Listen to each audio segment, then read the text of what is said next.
সাধারণ মানুষ তো আমাদের ডাকে নাই, আমাদের ডাকছে কেউ রে? না আমাদের ডাকে নাই। আর এই দলিল ভাই আজকে 35 বছর থেকে 40 বছর যাবত এই সাধারণ মানুষের সম্পৃক্ত সাধারণ মানুষের সাথে সম্পৃক্ত, রক্তের মতন বন্ধন হয়ে গেছে ওনার সাথে। উনি তো এরকম করে নাই, উনি তো পারতো। ওনারা কি শ্রীপুর ইউনিয়নে কি 10 নেতা নাই? শ্রীপুর উপজেলার 10 নেতা নাই? উনি পারতো না যে তারা দুর্যোগ ভাই যখন ডাক দিছে যে আসেন আপনারা সবাই আসেন, হ্যাঁ দুর্যোগ পারতো না যে আমিও ডাকি দেন আমার নেতা। চিন্তা করছে কি যে ভুলটা দুর্যোগ ভাই করছে, যে ভুলটা দুর্যোগ ভাই করছে নেতা করার দায়িত্বটা সাইড করছে।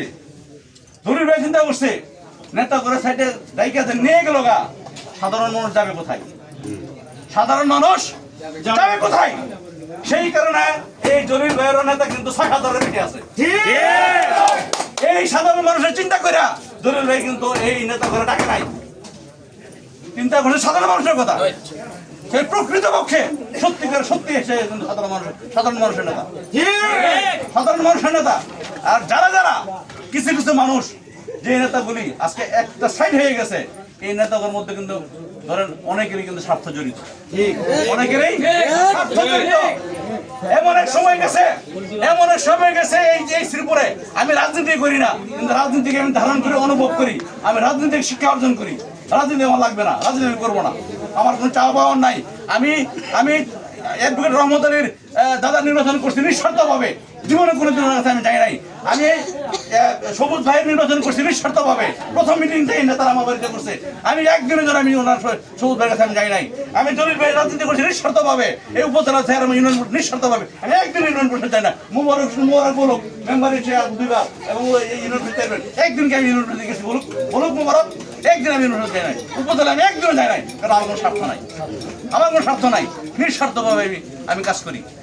এরকম যারা আজকে এই কাজটা করেছে আমি আশা করি, আমি অনুরোধ করি তারা যেন একদম সৎ পক্ষে সুষ্ঠু নির্বাচনে প্রধানমন্ত্রী যেভাবে বলেছেন যে নির্বাচন সুষ্ঠু হবে, নিঃসন্দেহে নির্বাচন সুষ্ঠু হবে।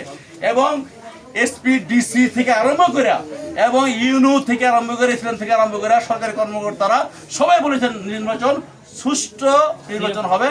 আল্লাহর রহমতে যদি সুষ্ঠু নির্বাচন হয় তাহলে নেতা কর্মীরা যে ভূমিকা রেখেছে বিভিন্নভাবে ছোটাছুটি করে দুদু ভাইকে এই ধরনের পরামর্শ দিয়া যে একটা সাইট করেছে সাধারণ মানুষের, ইনশাআল্লাহ আপনারা সকলেই এই জিনিসটা জবাব 21 তারিখে দিয়ে দেবেন। সর্বোপরি আমি একটা কথা বলে বক্তব্য শেষ করবো।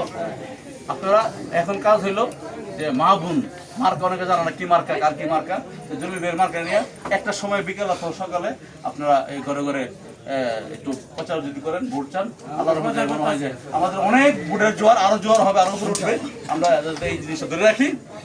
সকলের কাছে আমার এই কথা আহ্বান রেখে আমার বক্তব্য শেষ করুন। যদি বক্তব্য বলে থাকে